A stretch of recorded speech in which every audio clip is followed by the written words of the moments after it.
Awas, jangan asal ngomong, ya saya besok mau makan, ya saya besok mau kesini, ya saya mau begini. Tidak boleh begitu. Harus dibarengin dengan insya Allah. Apakah besok kamu mau ujian? Ya, insya Allah saya besok mau ujian. Bukan, tapi yang betul, ya saya mau ujian besok, insya Allah. Jadi penyebutan kata insya Allahnya itu setelah pekerjaan yang akan kita lakukan. Ada kandungan makna tersimpan, ada rahasia tersimpan dari mendahulukan ucapan insya Allah sebelum pekerjaan atau sebaliknya begitu. Sampai 3 kali Nabi Musa dicoba oleh Khidir, 3 kali nggak bisa sabar. Kenapa? Karena Nabi Musa menyebutkan kata insya Allah sebelum pekerjaan. Ini.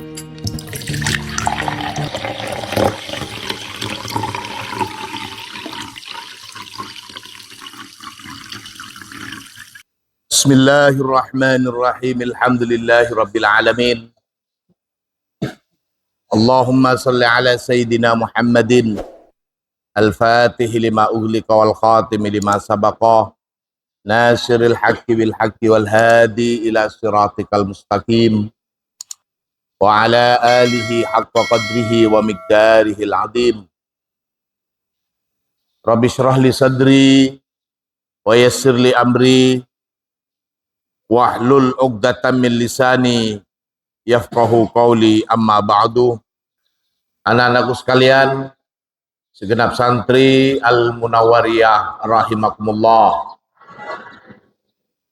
Pada pengajian yang lalu kita sudah bahas tentang sejarah salah satu ritual atau manasik haji, yakni sa'i, berlari-lari kecil dari bukit Safa dan Marwah. Bahkan para sahabat, sebagaimana kisah yang lalu, dikatakan tidak mau juga untuk berlari-lari kecil di antara bukit Safa dan Marwah itu, karena mereka menyatakan bahwasanya lari-lari kecil dari bukit Safa dan ke Marwah itu, mereka mengatakan innaha min sya'airil jahiliyah. Dari sinilah kemudian firman Allah turun, innas safa wal marwata min sya'airillah faman hajjal baita awi tamaro fala junaha alaihi ayyat tawafa wa man tatawwa khairan fa innallaha syakirun alim. Ini alasan para sahabat, yaitu sa'i itu adalah ritual yang biasa dilakukan oleh kaum jahiliyah. Bahkan sebelum Islam datang mereka juga sudah melakukan sa'i. Nah, setelah ayat ini turun, baru mereka meyakini bahwa sa'i itu merupakan syairah min syairillah, sebagaimana firman ayat ini. Kita teruskan. An Jabir bin Abdullah radhiyallahu an, dari sahabat Jabir bin Abdullah, dari sahabat Jabir bin Abdullah, qala, berkata siapa sahabat Jabir, an Rasulillah sallallahu alaihi wasallam, dari Rasulullah sallallahu alaihi wasallam, annahu, bahwasanya Rasulullah sallallahu alaihi wasallam kharaja minal bab, keluar siapa Rasulullah minal babi, dari pintu, maksudnya di sini pintu Masjidil Haram. Kalau sekarang lokasi sa'i, Safa dan Marwah itu masuk di area Masjidil Haram. Di zaman Rasulullah mungkin tidak, karena masjid tidak selebar sekarang. Jadi ini dikisahkan suatu ketika Rasulullah ketika sudah keluar dari pintu Masjidil Haram pada waktu itu, kharaja minal bab ila Safa, menuju ke Bukit Safa itu. Falamma atas Safa, dan ketika Atta telah datang, telah sampai begitu as-Safa, ke Bukit Safa, qara'a, maka membaca siapa Nabi, inna Safa wal Marwata min sya'airillah, sesungguhnya Safa wal Marwata dan Marwah min sya'airillah, ialah termasuk dari ritual atau syariat yang diperintahkan oleh Allah. Dari Masjidil Haram untuk mengerjakan sa'i, Rasulullah langsung menuju ke Bukit Safa. Setelah itu Rasulullah membaca firman Allah, inna Safa wal Marwata min sya'airillah. Kemudian Rasulullah bersabda, abda'u bima bada'allahu bihi. Abda'u, memulai siapa aku, kata Rasulullah, bima, dengan apa, bada'a, yang telah memulai, Allahu, siapa Allah, bihi, pada ma. Jadi ada dua bukit, ada Safa dan ada Marwah. Rasulullah tidak asal-asalan memulai, supaya gampang mulai Marwah dululah daripada ke Safa, sebab dari Safa itu langsung tinggi.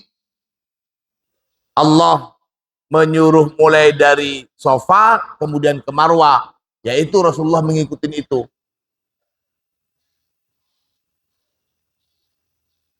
Fabada'a, maka memulai siapa Rasulullah bis Safa, dari Bukit Safa, memulai sa'inya Rasulullah maksudnya. Farokiya alaih hatta ra'al bait. Farokiya, maka naik, mendaki begitu siapa Rasulullah alaihi, atas Bukit Safa, hatta, sehingga ro'a, melihat siapa Rasulullah al-baita, pada Baitullah. Jadi sampai kelihatan Baitullahnya. Ini fabada'a bis Safa farokiya alaihi hatta ra'al baita. Ini juga menjadi ilmu sekaligus hikmah bagi kita. Rasulullah memulai dengan apa-apa yang Allah menyuruhnya untuk memulai. Maka di sini dikatakan, idza aratta, jika aratta, menghendaki siapa kamu, ma'rifata hikmatillahi fil asya, jika kamu ingin mengetahui hikmah dari Allah, fil asya'i, di dalam banyak hal, fil asya'i, di dalam beberapa syai', di dalam beberapa hal, fal tuqaddim, maka hendaklah memulai siapa kamu ma pada apa-apa qaddama yang telah mendahulukan hu pada ma Allahu Ta'ala siapa Allah Ta'ala wa tuakhir dan mengakhirkan waktu akhir dan hendaklah mengakhirkan siapa kamu ma pada apa-apa akhara yang mengakhirkan siapa Allah hu pada ma agar bisa mengambil pelajaran, mengambil hikmah, mengambil makna yang tersembunyi, bahkan bisa mencapai sir rahasia dari segala hal, maka dahulukan apa yang telah didahulukan oleh Allah dan akhirkan apa yang sudah diakhirkan oleh Allah. Maksudnya bagaimana? Ini terdapat pelajaran, makna tersembunyi, bahkan ada rahasianya. Segala hal itu.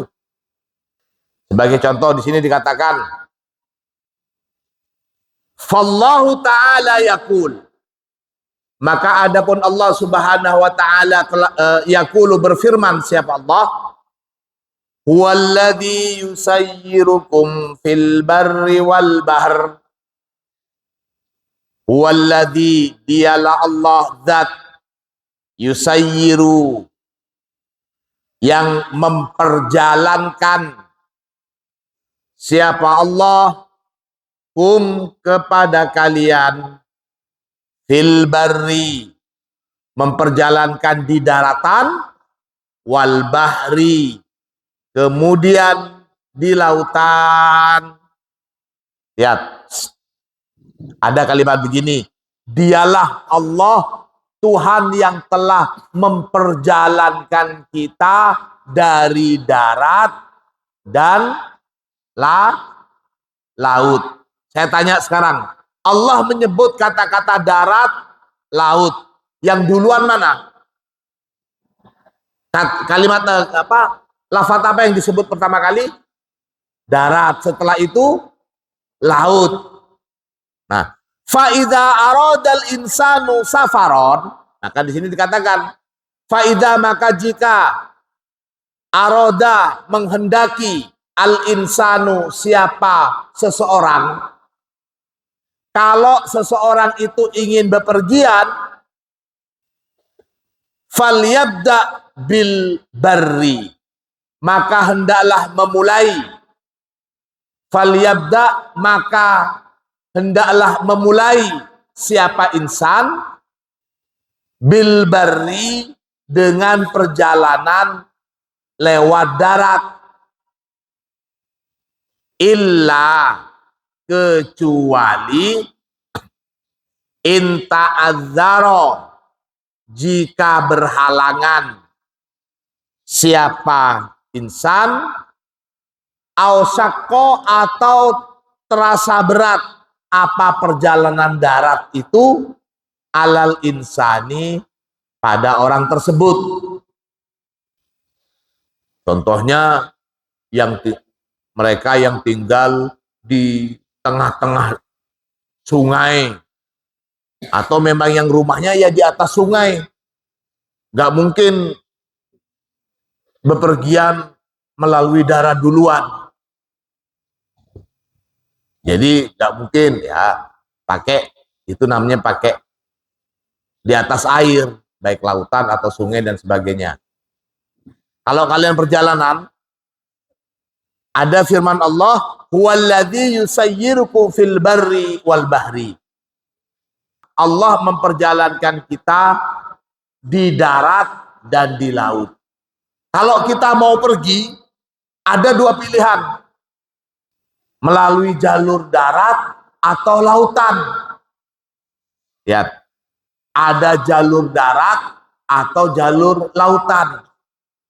Salah satu hikmah, pelajaran atau asror, karena Allah menyebut darat, maka hendaklah kita memilih perjalanan kita dengan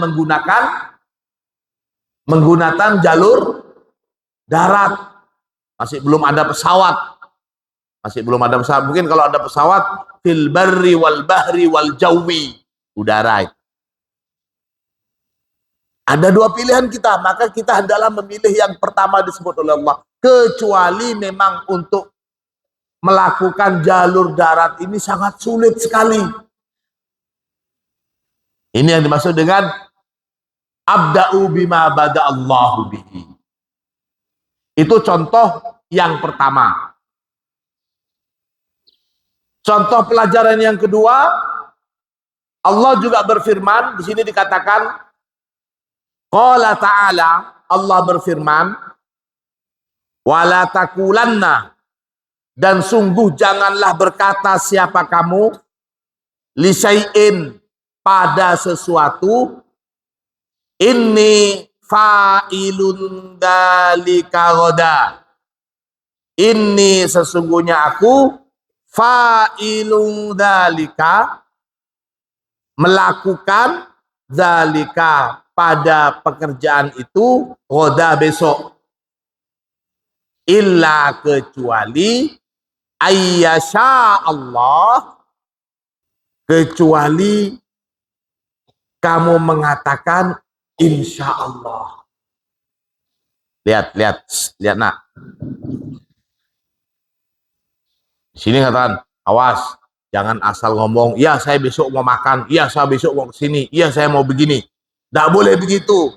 Harus dibarengin dengan insya Allah. Untuk pekerjaan yang akan kita lakukan, ini hikmah bagi kita, pelajaran bagi kita, asror, bahkan adab kita mengatakan insya Allah. Nah sekarang yang jadi masalah begini, perhatikan.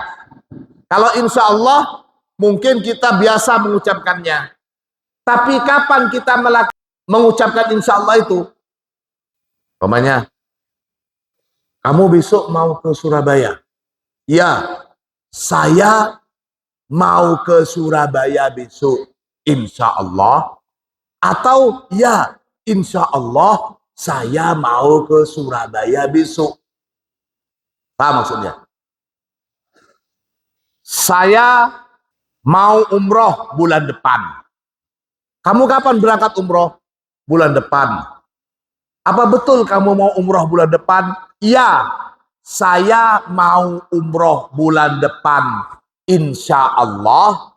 Atau iya, insya Allah saya mau umroh bulan depan. Nah ini, apa bedanya?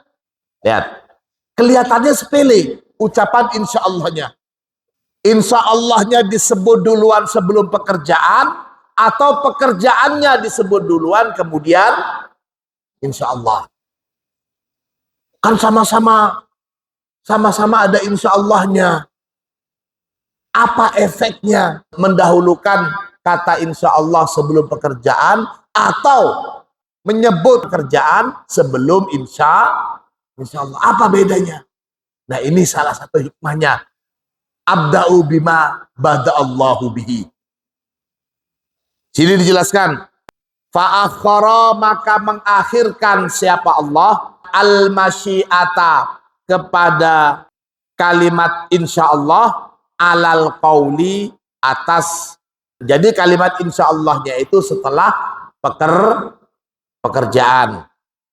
Fayam bagi, maka selayaknya, lil insani, bagi manusia, ayyakula, pada akan berkata siapa insan, sa'af'alu kada insya Allah, saya mau melakukan begini, saya mau melakukan ini, insya Allah.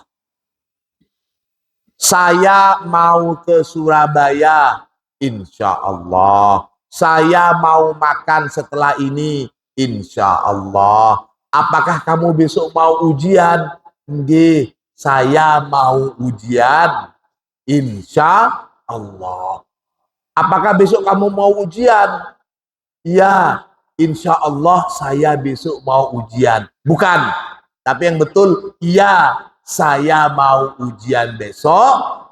Insya Allah. Jadi penyebutan kata insya Allahnya itu setelah pekerjaan yang akan kita lakukan.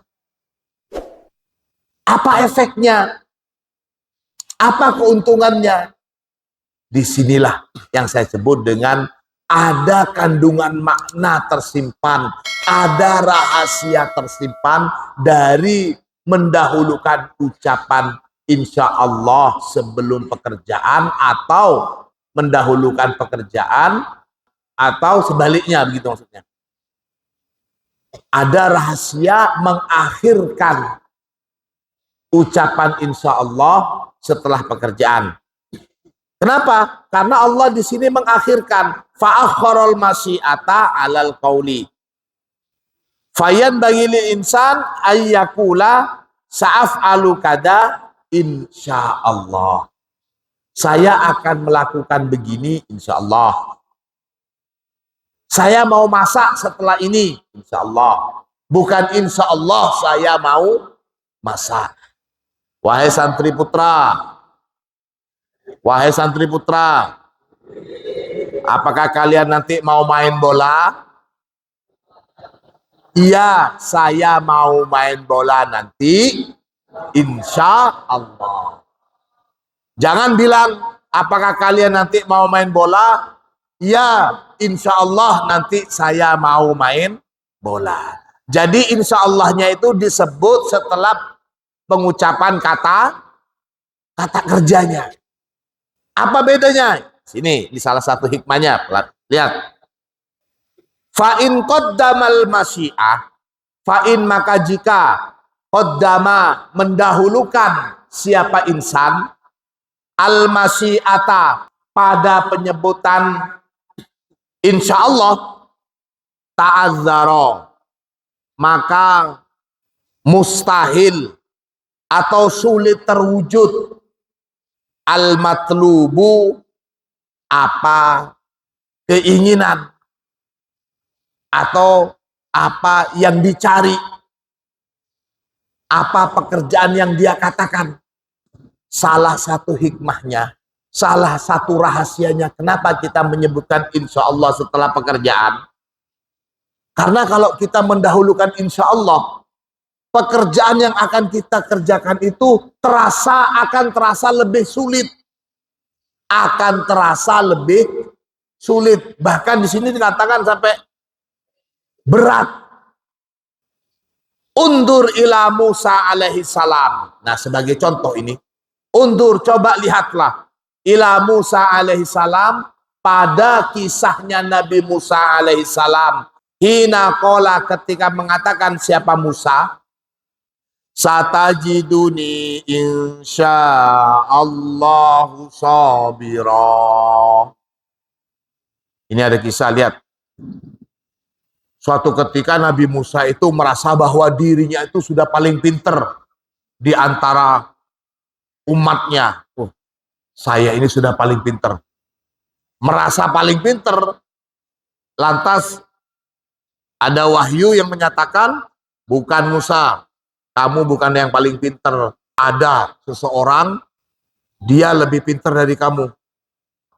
Nabi Musa tanya, siapa dia ya Allah? Pertemukan dengan saya. Dikatakan, kamu nggak mungkin ketemu dia. Kamu bisa ketemu dia, ciri-cirinya begini. Konon Nabi Musa pada waktu itu bersama dengan salah satu murid setianya yang menjadi pengikutnya Nabi Musa. Nama muridnya Nabi Musa itu di bahasa Inggriskannya itu Joshua. Dalam sebutan Arab itu disebut sebagai Yusa. Apa? Yusa. Nama muridnya itu Yusa. Ejaannya Joshua. Jadi Joshua itu muridnya Nabi Musa. Yang mengiringi Nabi Musa. Dicari di pinggiran pantai Nabi Musa dan Joshua ini pengen ketemu dengan orang yang disebutkan oleh Allah lebih pintar dari Nabi Musa, yang biasa kita sebut dengan sebutan Khidir. Siapa? Khidir. Khidir itu nabi apa bukan? Ada yang bilang Khidir itu nabi, tapi ada yang bilang juga Khidir itu bukan nabi. Khidir itu adalah waliullah. Mana yang benar? Wallahu a'lam. Tapi kalau saya pribadi mempunyai rujukan data-data, Khidir itu bukan seorang nabi. Khidir itu adalah waliullah. Singkat cerita, dicarilah Nabi Musa dengan Joshua. Nah, kita sebutnya Joshua, namanya Yusa. Mencari di tepian, mengitari pinggiran pantai.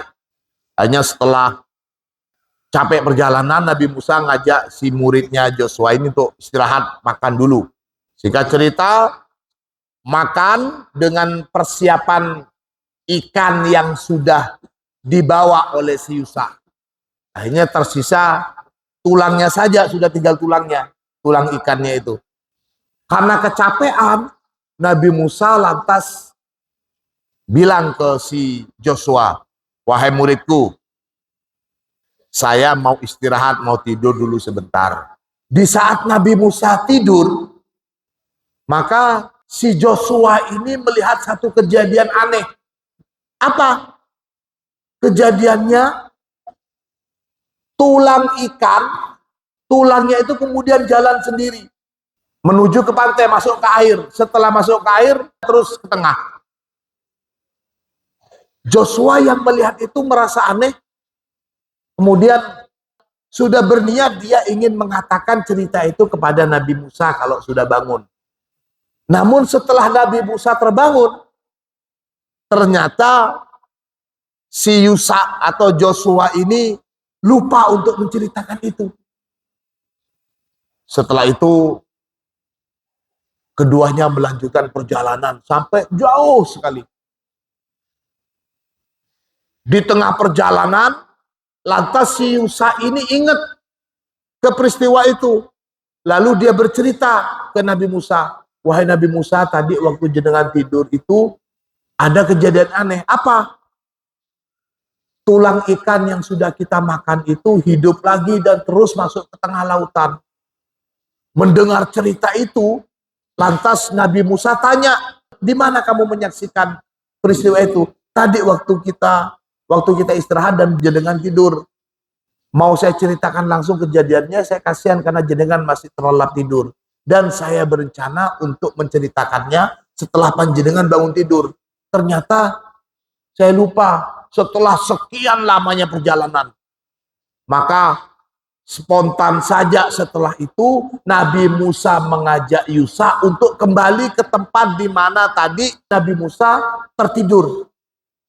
Singkat cerita, setelah sampai di tempat itu, akhirnya Nabi Musa ketemu dengan Khidir. Ceritanya Nabi Musa berharap bisa mengikuti Khidir.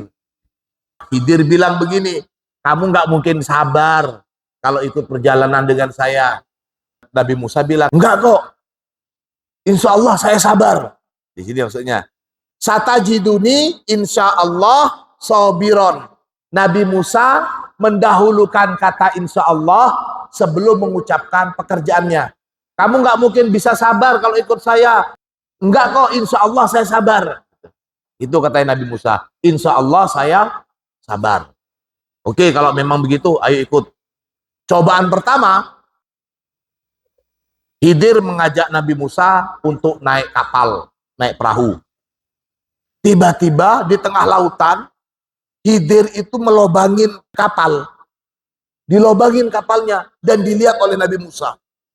Maka untuk kejadian ini, Nabi Musa tanya ke Khidir, kenapa kamu kok melobangin kapal? Bagaimana nanti kalau orang-orang di dalam kapal tenggelam? Khidir bilang gini, tuh kan, kamu belum apa-apa, sudah protes. Saya kan sudah bilang, kalau kamu itu nggak mungkin sabar bisa ikut dengan saya. Ya maaf, saya nggak mau tanya lagi. Insya Allah saya bisa sabar lagi. Ujian yang kedua, Nabi Musa dan Khidir di dalam perjalanan di satu desa. Kemudian karena mereka sebagai musafir, Khidir dan Nabi Musa mencoba minta makanan kepada penduduk desa. Karena lapar, karena haus. Tapi penduduk desa nggak ada yang mau ngasih. Nggak ada yang mau ngasih makanan. Setelah itu, Khidir mengajak Nabi Musa untuk membangun sebuah bangunan. Seperti rumah begitu. Ya agak jengkel juga Musa. Nabi Musa agak jengkel. Hanya bilang Nabi Musa, buat apa bantu bangunan ini? Masyarakatnya pelit kok. Khidir kemudian bilang, nah tuh kan, kamu lagi protes, saya ajak untuk membangun, tapi kamu protes begitu. Oh iya, maaf. Saya nggak akan tanya lagi. Kamu sulit bisa sabar kalau ikut dengan saya. Enggak, insya Allah saya bisa sabar sekarang, bisa sabar. Jadi kalimat sabar itu disebut setelah insya Allah. Nabi Musa sampai 3 kali bilang insya Allah duluan, kemudian kata sabar. Bagaimana akhirnya? Sampai 3 kali Nabi Musa dicoba oleh Khidir, 3 kali nggak bisa sabar. Kenapa? Karena Nabi Musa menyebutkan kata insya Allah sebelum pekerjaan. Ini satajiduni insya Allah sabiran. Dan juga yang ketiga ada begitu. Nabi Musa diperlihatkan tahu-tahu Khidir membunuh seorang anak. Secara syariat enggak boleh. Langsung Nabi Musa, lu kenapa kamu anak kecil kok dibunuh? Nah inilah kan, kamu nggak mungkin bisa sabar wahai Musa. Ya saya ceritakan sekarang ya, ini ada pelajaran, ada hikmah yang tidak kamu ketahui. Yang pertama, kenapa saya melobangin kapal? Karena di depan sana, di dermaga sana itu ada seorang raja yang sangat bengis. Dia itu pasti akan merampok, akan mengambil barang-barang setiap kapal yang lewat. Kecuali memang ada kerusakan. Kalau kerusakan dibiarin. Jadi sengaja kapal itu saya rusakin supaya tidak dirampok oleh raja yang dolim bersama bala tentaranya itu. Nabi Musa dikasih tahu gitu, mangguk-mangguk. Oh begitu. Banyak kapal-kapal yang dirampas. Kalau tidak mau dibunuh. Tuh, yang pertama. Kisah yang kedua, kenapa saya membangun rumah itu? Karena di bawah rumah itu terdapat harta karun yang kalau tidak umpamanya dibangun, nanti bisa akan diambil orang. Maka sengaja saya bangun itu. Yang ketiga, kenapa saya membunuh anak kecil itu? Karena Allah akan menggantikan anak kecil itu nanti kalau dibiarin hidup besar, dia akan menjadi anak durhaka, anak yang sangat jahat. Sementara orang tuanya itu, bapak ibunya orang-orang yang baik. Allah ingin mengganti si anaknya yang jahat itu menjadi anak yang soleh. Maka saya bunuhlah anak ini untuk Allah ganti nanti dengan anak yang soleh. Itu adalah sir rahasia yang sudah diberikan ilmunya oleh Allah kepada Khidir, tapi Nabi Musa tidak tahu. Nah, di sini kalimat yang dipakai di dalam 3 ayat ketika Nabi Musa bilang, iya insya Allah saya bisa sabar kok. Nabi Musa menyebutkan kata insya Allah duluan sebelum kata sabar. Ini satajiduni insya Allahu sabiran. Al-Kahfi 69. Falam yasbir, maka tidak bisa sabar siapa Musa. Undur ila qaulihi ta'ala. Coba perhatikan juga pada firman Allah Ta'ala. La tadkhulunnal masjidal harama insya'allahu aminin. La tadkhulunna, sungguh niscaya akan masuk siapa kamu, kepada Nabi Muhammad, al-masjidal harama, masuk ke Masjidil Haram. Ini pekerjaannya, masuk ke Masjidil Haram. Insya Allah. Pekerjaannya masuk ke Masjidil Haram. Kemudian ada kalimat insya Allah. Apakah Nabi Muhammad bisa melakukan Fathul Mekah? Bisa. Nah, di sini pekerjaannya masuk ke Masjidil Haram. Kemudian ada kata insya Allah. Mana duluan di sini? Insya Allahnya setelah pekerjaan apa sebelum pekerjaan? Insya Allahnya setelahnya pekerjaan. Bukan insya Allah la tadkhulunal masjidal haram, tapi la tadkhulunal masjidal haram insya Allah. Insya Allahnya setelah pekerjaan. Santri Al-Munawwariyah, setelah ngaji, apakah kalian mau sarapan pagi? Nggih. Mau sarapan pagi insya Allah atau nggih? Insya Allah sarapan pagi. Yang mana? Sarapan pagi insya Allah. Pekerjaan yang betul-betul akan kita lakukan.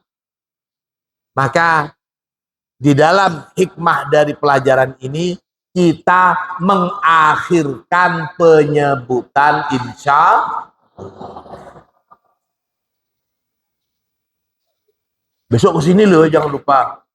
Ya, saya besok ke sana insya Allah. Atau kalau memang biasanya kepanjangan, besok kesini loh insya Allah. Ya, insya Allah. Dalam hati, dalam pikiran kita, ya saya mau ke sana insya Allah. Kalau penyebutannya dua kata itu antara insya Allah dengan kata kerjanya, maka sekali lagi kata kerja disebut duluan, kemudian insya Allah. La tadkhulannal masjidal harama insya Allahu aminin. Niscaya kamu akan ke Masjidil Haram insya Allah aminina, dengan aman atau selamat. Fa'akhkhara, maka mengakhirkan siapa Allah al-masyiata, kepada pengucapan insya Allah. Fadakhulu, maka masuklah siapa umat Islam al-baital harama, ke Baitullah al-Haram, biidznillahi ta'ala, dengan seizin Allah subhanahu wa ta'ala. Wahada, adapun hal yang demikian ini, adabun, ialah etika, tata krama, kesopanan, ma ismihi al-muqaddim wal muakhir. Etika, adab atau kesopanan, ma ismihi, pada sifat Allah, pada asma Allah, al-muqaddim, sebagai zat yang maha mendahulukan, al-muakhir, yang maha mengakhirkan. Allah lah al-muqaddimu wal muakhiru. Maka apa yang sudah didahulukan oleh Allah, janganlah kalian mengakhirinya. Dan apa yang diakhirkan oleh Allah, janganlah kalian mendahulukannya. Allahumma sholli ala Muhammad. Ini anak-anakku sekalian rahimakumullah, satu pelajaran sederhana yang langsung bisa terapkan, yang mungkin kalau tidak tahu ilmunya, mungkin hal ini dianggap sangat sepi, genobobotan. Ya cuman insya Allah. Tapi dengan ilmu ini, semoga dengan niatan kita beretika kepada sifat-sifat Allah, utamanya al-muqaddimu wal muakhir. Juga etika kita mengikuti Rasulullah. Abda'u bima bada'allahu bihi, maka mudah-mudahan pekerjaan yang ingin kita lakukan, cita-cita yang akan kita raih bisa menjadi kenyataan. Amin Allahumma amin. Inilah pelajaran kita pada pagi hari ini. Semoga menjadi ilmu yang bermanfaat. Al-Fatihah.